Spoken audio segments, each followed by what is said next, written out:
Cameroun Breuvage, dont je suis le promoteur et que j'ai l'honneur aussi de diriger aussi, est une société citoyenne. Une société citoyenne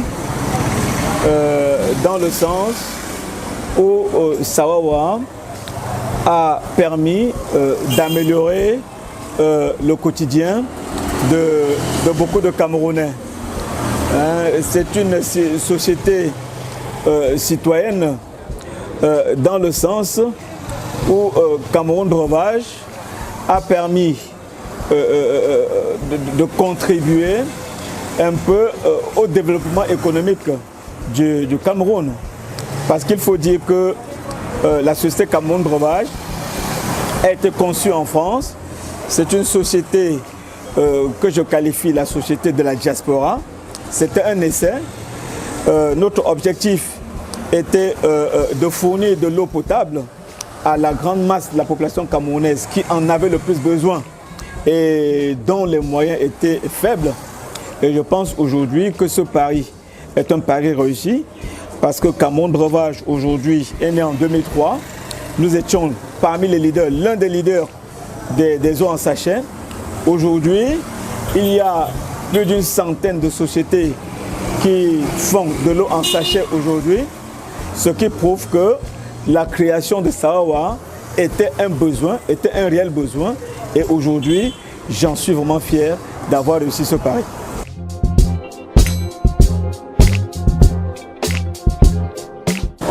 Cameroun Breuvage a traversé pas mal de péripéties. La première difficulté, oui, pour une entreprise, la première difficulté, c'est toujours un problème de trésorerie. C'est une société citoyenne, c'est-à-dire c'est une société qui, dans un premier temps, n'était pas basée sur un bénéfice à tout vent. Et aujourd'hui, ça va, comme toutes les autres sociétés, traverse une légère crise de trésorerie, une grosse crise aussi de la concurrence, parce qu'aujourd'hui, il y a pas mal de petites sociétés qui travaillent dans l'informel, qui font de l'eau dans des conditions douteuses. Et ce type de société met à mal l'existence même de Cameroun Breuvage, parce qu'il y a l'amalgame qui est rapidement fait pour le commun des Camerounais qui ne peut pas distinguer directement de façon visuelle une eau de mauvaise qualité à une eau de très très bonne qualité. Donc Sawawa, qui est une eau de qualité, souffre aujourd'hui de cette concurrence déloyale qui fait en sorte effectivement que nos produits ne sont plus concurrencés sur le marché, alors que c'est la qualité, ce qui crée automatiquement une baisse de chiffre d'affaires et qui rend la situation de la société financièrement difficile.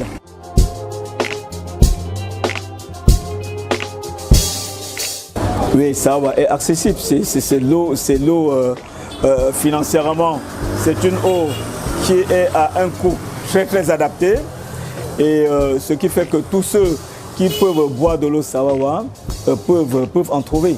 Bon, il est bien vrai que Sawawa fonctionne aujourd'hui beaucoup plus avec des grossistes et ces grossistes ont des zones qui leur sont préférentielles et ces grossistes, lorsqu'ils ont vendu leur stock, ne viennent plus s'approvisionner, mais nous sommes en train donc de repenser un peu à redynamiser la distribution de Sawawa et nous sommes effectivement en train d'y penser.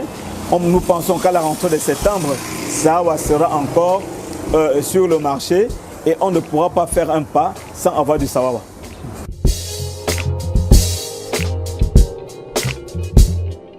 Bon, pour les jus naturels, nous avons la société Cameroun Breuvage était la première société à avoir mis sur le marché de l'eau aromatisée. Nous étions la première société à avoir la vision globale de Sawawa était de mettre à la disposition des Camerounais des produits de très très bonne qualité à un coût vraiment adapté à leur bourse. C'est la raison pour laquelle nous avions pensé à mettre sur les marchés des jus aromatisés. Il y avait le jus citron, il y avait la menthe qui étaient des produits très très appréciés, mais malheureusement pour les promoteurs, pour mes actionnaires de référence qui sont des Européens, leur objectif était donc de financer une société qui devait faire dans l'eau, apporter suffisamment d'eau aux populations camerounaises. C'est pour ça que mes actionnaires ont demandé de mettre entre parenthèses les jus et vraiment de nous réorienter vers ce qui était même le cœur de l'activité, de ce qui était le fondement de notre activité, donner de l'eau aux populations. Mais qu'à cela ne tienne, d'ici septembre, on verra sur le marché d'autres jus, nos jus, et en ce moment-là, je pense qu'on aura l'occasion d'en parler lorsque vous en goûterez.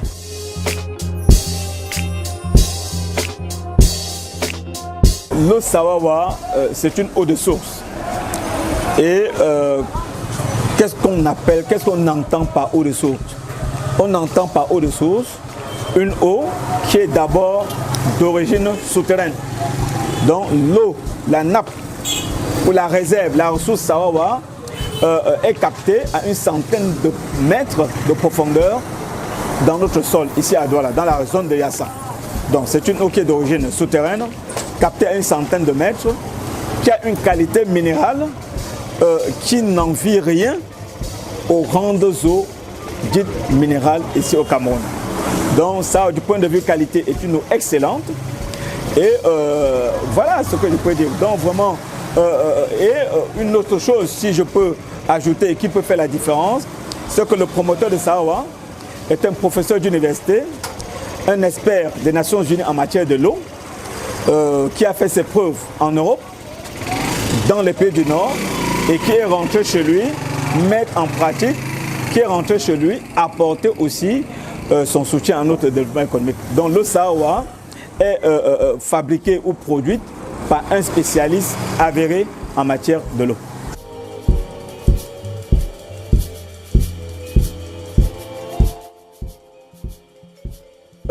Je suis expert en sciences de l'eau, mais ce qui se passe dans des sociétés qui sont des sociétés qui doivent nous donner de l'eau, notamment la CDE, voilà, je ne peux pas d'emblée dire que voici les raisons pour lesquelles l'eau de la CDE n'atteint pas les domiciles. Mais une chose que je sais, cette eau peut ne pas atteindre le domicile, soit par vétusté, certains domiciles, soit par vétusté des infrastructures. Cette eau peut ne pas atteindre les domiciles, soit parce que dans certaines zones qui ne sont pas des zones sous concession, la démographie ou le développement de l'habitat est venu beaucoup plus vite que les infrastructures. On le voit dans des zones aujourd'hui qui sont où on a des logements spontanés, la zone de Yassa, la zone de Bassa en ce qui concerne Douala, où l'infrastructure même en matière hydraulique n'est pas encore arrivée. Ça veut dire que la croissance démographique, la ville s'est développée plus vite que la mise en place des infrastructures. Et là, ça peut aussi expliquer que dans certaines zones, les populations fassent appel au forage que voilà, cause de la CDE.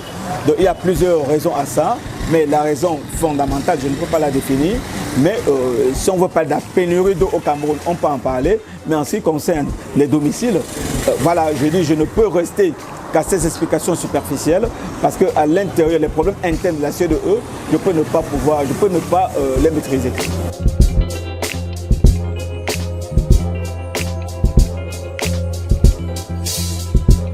Pour édifier les téléspectateurs qui nous regardent, je vais expliquer à peu près le cycle de l'eau. Il y a deux cycles de l'eau. Il y a le cycle naturel de l'eau et il y a le cycle qu'on appelle le cycle anthropique de l'eau. Le cycle naturel, le point de départ du cycle naturel de l'eau, c'est l'eau de mer. C'est l'eau de mer qui s'évapore. Ce processus d'évaporation transforme l'eau en vapeur. Cette eau qui est la vapeur va migrer sur le continent et à un certain moment, lorsque les conditions d'humidité, certaines conditions seront remplies, cette eau qui est la vapeur va se transformer en précipitation. Et cette précipitation va revenir sur le continent sous forme de pluie. Et une partie de cette pluie va circuler dans des nappes, dans les rivières et va constituer ce qu'on appelle les eaux de surface, les rivières, nos lacs Et ces eaux de rivière vont ramener de l'eau au point de départ qui est la mer. Et une deuxième partie de ces précipitations va s'infiltrer dans le sol et constituer ce qu'on appelle la nappe souterraine. Cette nappe souterraine qui est captée par des forages ou qui ressurgit sous forme de sources pour le bien-être des populations. Donc aujourd'hui, deux types de sources sont exploitées au Cameroun pour l'approvisionnement en eau potable. Il y a ces eaux superficielles, c'est le cas par exemple de Douala qui est captée sur la Djibamba et c'est le cas de la station sud de Yato qui est captée sur le Mungo. Et c'est aussi le cas de Yaoundé avec le Nyon. Et aujourd'hui, on parle beaucoup plus de la Sanaga et la Moufou. Ça, c'est toutes ces rivières, toutes les rivières, beaucoup de rivières au Cameroun sont captées pour l'approvisionnement en eau potable. Dans certaines zones où les ressources superficielles sont rares, notamment au nord, on fait beaucoup plus appel aux eaux souterraines. Ça, lorsqu'on parle du cycle naturel de l'eau, on ne parle pas du captage, on parle uniquement du cycle, c'est-à-dire que l'eau de mer qui s'évapore donne les vapeurs. La vapeur se transforme en précipitation, sous forme, se condense, c'est la condensation, sous forme de précipitation. Et cette précipitation revient donc au sol sous forme donc de précipitation. Il y a maintenant un deuxième cycle qui est le cycle anthropique. Le cycle anthropique, c'est maintenant l'homme qui capte de l'eau. L'homme peut capter de l'eau souterraine, peut capter de l'eau superficielle, traite cette eau, utilise cette eau dans sa maison et rejette cette eau dans la nature. On refait la boucle. L'homme prend de l'eau de la nature, traite cette eau, l'utilise et déverse cette eau dans la nature. Or, lorsque l'homme utilise son eau, quel que soit le cas, cette eau revient donc polluée. C'est pour ça qu'on demande à l'homme de toujours dépolluer, de traiter son eau avant de la déverser dans la nature. Voilà les deux cycles de l'homme. Et à chaque cycle a ses spécificités et chaque cycle ou chaque phase, chaque étape des différents cycles constitue une discipline à elle toute seule.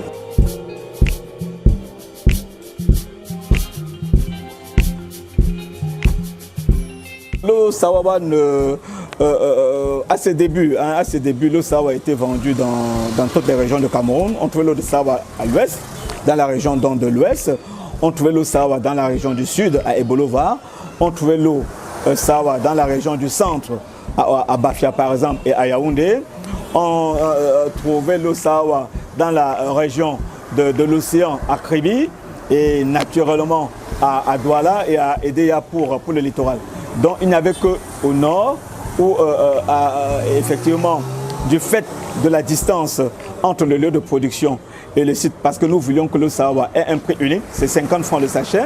Voilà, uniquement au nord, on ne trouvait pas suffisamment de l'eau Sawawa, mais je vais vous dire que l'eau Sawawa a été même exportée un moment au Niger.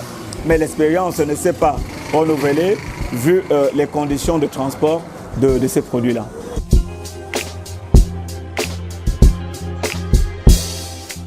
Les forages étaient une solution, ou les forages sont une solution. C'est une alternative parce qu'en ce moment où on parle beaucoup de pénurie d'eau, il faut qu'on sache que nous avons sous notre sol, on a sous nos pieds une grosse réserve en eau que nous n'utilisons pas. Donc nous pensons, et je pense que il faudra qu'on tende vers là, qu'on diversifie un peu la source, hein, que ça Canwater, surtout Canwater qui est chargé de patrimoine, Canwater a intérêt aujourd'hui à diversifier ses sources d'approvisionnement.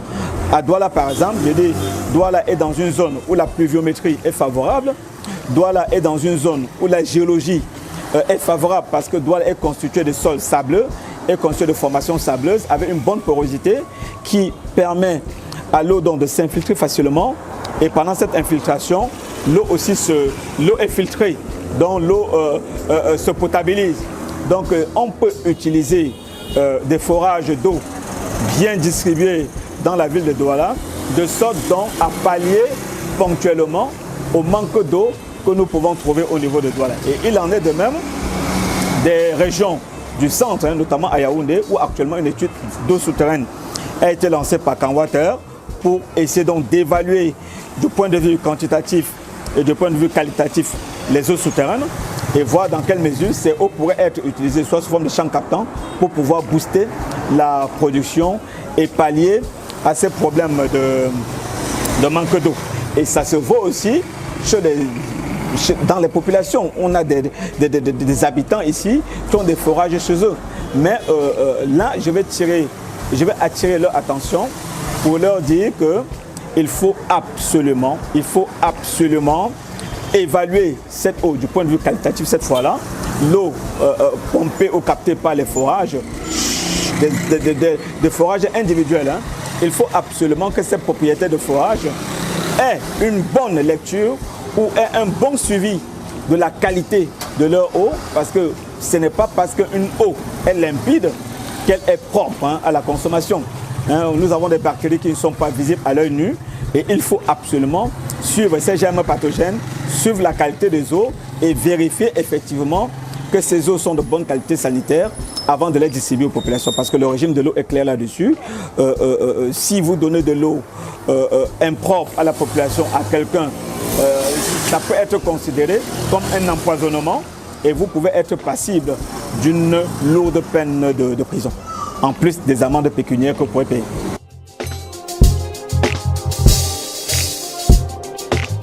Un conseil qu'on peut donner aux Camerounais concernant l'eau, en un mot c'est impossible, parce que l'eau a plusieurs dimensions.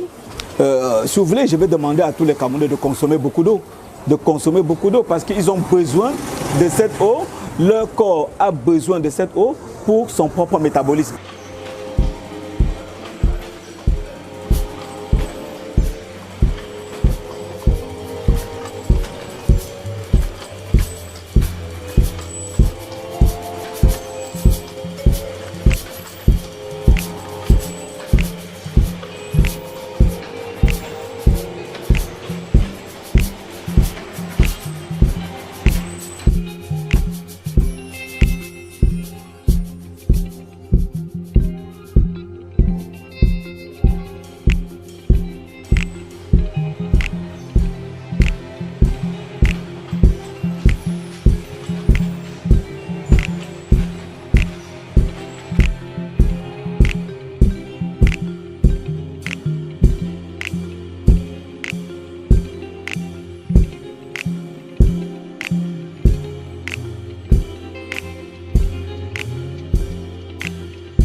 Ça, c'est notre forage. Nous sommes à 96 mètres et nous pompons à 3 mètres cubes heure.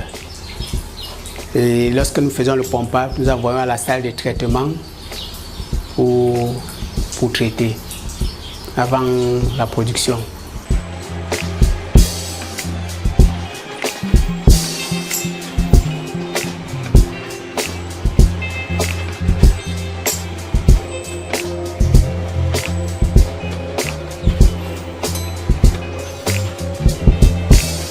Ici, nous sommes dans la salle de traitement et ça, c'est une nouvelle unité de traitement que nous sommes en train d'installer de 5 mètres cubes heure. Derrière, nous avons l'ancienne unité de traitement qui est de 3 mètres cubes heure. Ce qui fait que pour passer à 5 mètres cubes heure, nous sommes obligés de changer après la pompe. Donc, ce système de traitement qui est tout inox alimentaire est en pleine installation et d'ici la fin du mois, je pense que ça doit être mis en marche. Et après le traitement, nous passons directement à la production, comme vous avez vu tout à l'heure en passant.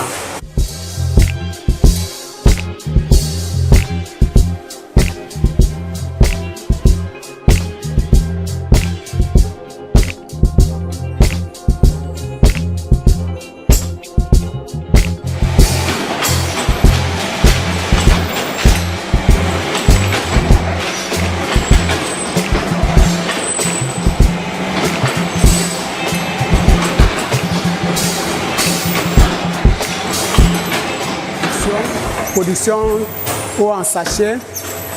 Et ça, c'est une machine française. Nous en avons deux, des pré-packs. Et nous avons des machines chinoises qui sont juste à côté de vous et une machine indienne. Donc c'est avec ça que nous faisons la production.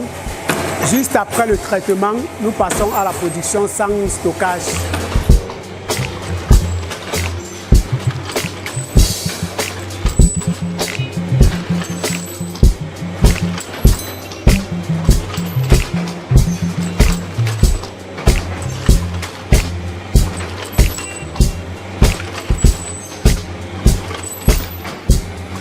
Ce que nous pouvons vous dire, c'est que le produit Sawawa, depuis la création, est d'une qualité, je peux dire, supérieure. Bon, sur le marché, il passe et j'espère que les clients à l'extérieur peuvent confirmer. Mais pour vous dire vrai, il est de qualité supérieure parce que la qualité de l'eau, elle est bonne. L'emballage est de bonne qualité. Je crois que le consommateur peut confirmer. L'eau Sawawa de qualité naturelle provenant d'une source argileuse et sableuse est de source naturelle. Conseillé pour les nourrissons, les bébés. Conseil également pour le repas de tout enfant, pour les femmes enceintes, pour toutes personnes qui ont des problèmes de consommation des autres eaux non conformes par exemple au décret ministériel. Le Sawawa est de qualité beaucoup sollicité sur le marché, même de par les ventes que nous faisons étant sur le marché, même de par sa production, les matières que nous utilisons pour travailler de haute qualité, le personnel qualifié. Je crois que déjà sur le terrain, nous n'avons pas de concurrents.